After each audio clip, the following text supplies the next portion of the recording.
खरात प्रकरणात एसआयटीची पारदर्शक चौकशी, दोषींना सूट नाही, गिरीश महाजन. मंत्री गिरीश महाजन यांनी खरात प्रकरणावरून बोलताना म्हणाले, खरात प्रकरणात एसआयटीकडून अतिशय पारदर्शकपणे चौकशी सुरू आहे.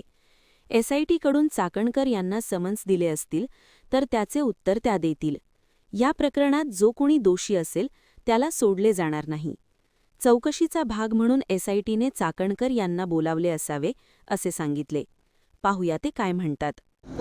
या ठिकाणी फोंदू प्रकरणामध्ये समन्स बजावण्यात आले रुपाली चाकणकरांना समन्स बजावण्यात खरात प्रकरणामध्ये रुपाली चाकणकरांना एसआयटी मार्फत समन्स बजावण्यात आली. ठीक आहे, मला वाटतं एसआयटीची नेमणूक त्या ठिकाणी केलेली आहे, अतिशय पारदर्शकपणे त्या ठिकाणी चौकशी सुरू आहे.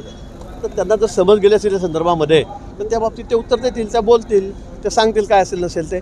यात जो कोणी दोषी असेल त्याला निश्चित त्या ठिकाणी सोडलं जाणार नाही, हे वारंवार माननीय मुख्यमंत्री महोदयांनी सांगितलेलं आहे.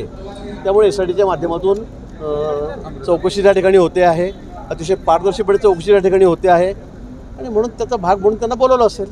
दोन्ही राष्ट्रवादी पुन्हा एकत्र येतील, पुन्हा चर्चा होत आहे. सुनील शेळके आमदार त्यांचं एक वक्तव्य आहे, सुनेत्राताई जर नेतृत्व मान्य असेल तर आम्हालाही आनंद होतो. आता कोण काय म्हणतं मलाही माहीत नाही. आता हा त्यांचा प्रश्न दोन्ही पक्षांचा, त्यांनी ठरवावं काय असेल नसेल ते.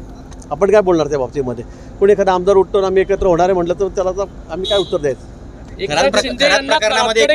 दीपक केसरकर होते, त्यांची ही चौकशी झाली पाहिजे असं संजय राऊत म्हणतात. मला वाटतं अशा महाराजांकडे समाजामध्ये असे भरपूर भविष्यकार आहेत, महाराज आहेत, त्यांच्याकडे अनेक लोक जात असतात. मी सांगितलं कॉर्पोरेट क्षेत्रातले जात असतात, सामाजिक क्षेत्रातले जात असतात, आपले राजकीय क्षेत्रातले लोक जात असतात, अनेक आहेत.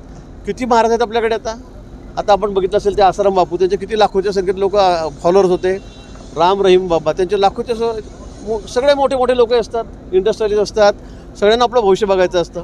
तर तिथे कोणी असं गेलं असेल तर याची चौकशी करा, त्याची चौकशी, मग तर भरपूर हजारो लोकांची चौकशी करावी लागेल आपल्याला. यामध्ये मला वाटतं यात मेन कल्प्रिट कोण आहे, मेन गुन्हेगार कोण आहे हे शोधलं पाहिजे आणि त्याच्यावर कारवाई झाली पाहिजे. एपिस्टनला मारला तसा खरातांनाही मारू शकतात असं विजय वडेट्टीवार म्हणतात. कोण? मला नाही वाटत. त्यांना पूर्ण प्रोटेक्शन आहे, त्याची काळजी करू नका. आता काय वडेट्टीवार काय म्हणतायत, नाना पटोले काय म्हणतायत, ते विरोधक आहे ते बोलतील. खडसेंनी म्हटलं की केसरकर वारंवार खरातांना भेटलेले आहेत, त्याच्यामुळे संशयाच्या भोवऱ्यात आहे. एकनाथ खडसेंनी म्हटलं की केसरकर जास्त वेळेला खरातांना भेटलेले आहेत. म्हणजे बाकीचे मंत्रिमंडळात अनेक सदस्य भेटले, जयंत पाटील, देवेंद्र फडणवीस पण गेले, केसरकरांवरती जास्त रोष आहे. ठीक आहे, तर त्यांचा रोष आहे तर मी काय करणार त्यांना. तुमची काय प्रतिक्रिया त्याच्यावर? माझी काहीच त्याच्या खर्चावर माझी काहीच प्रतिक्रिया नाही.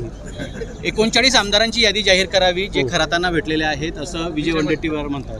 मग मी अजून पुन्हा तेच सांगेल आपल्याला की अशा अनेक समाजामध्ये साधू महंत स्वतःला असे काही ढोंगी अशा प्रकारचे साधूही आहेत.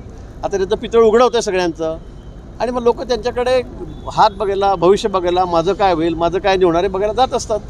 त्यामुळे मग त्यांची चौकशी व्हावी. मला वाटतं हा एक थोडा वेगळा भाग आहे. तर कोणाला काय वाटतं हा त्यांचा स्वतःचा एक वेगळा विषय आहे. अकोल्यात सिलेंडर न मिळाल्यामुळे एकाचा बळी गेला अकोल्यामध्ये. प्रकाश आंबेडकरांनी टीका केली. कसा बळी गेला म्हणजे काय झालं? रांगेत उभा होता, त्याचा मृत्यू झालेला.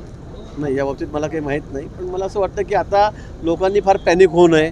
या संदर्भामध्ये सगळ्यांना सिलेंडर मिळत आहे, सगळ्यांना पेट्रोल डिझेल पंप उघडेच आहेत. पण एखाद्या वेळेला काही सोशल मीडिया अफवा आली की लोक सगळ्याचं धाव घेतात, स्टॉक करायच्या मागे पडतात आणि त्यामुळे मला असं वाटतं की असं पॅनिक होऊन चालणार नाही. आपल्याला परिस्थिती माहिती आहे देशाची काय. मला वाटतं जगाच्या पाठीवर सगळ्यात सुखी आपला देशच आहे की ज्या ठिकाणी अजूनही कुठली अशी ताणाताणी नाही, कुठले भाव वाढले नाही किंवा कुठे शॉर्टेज नाही आहे. पण सगळे सिलेंडर घरात भरून ठेवा. यामुळे मग पुन्हा जे गरजू लोक आहेत त्यांची ओढाताण होते. मला वाटतं लोकांनी शांतता ठेवावी, कुठेही काळजी करू नये. केंद्र सरकारकडून वारंवार सांगितलेलं आहे की या ठिकाणी स्थिती अतिशय अनुकूल आहे, व्यवस्थित आहे.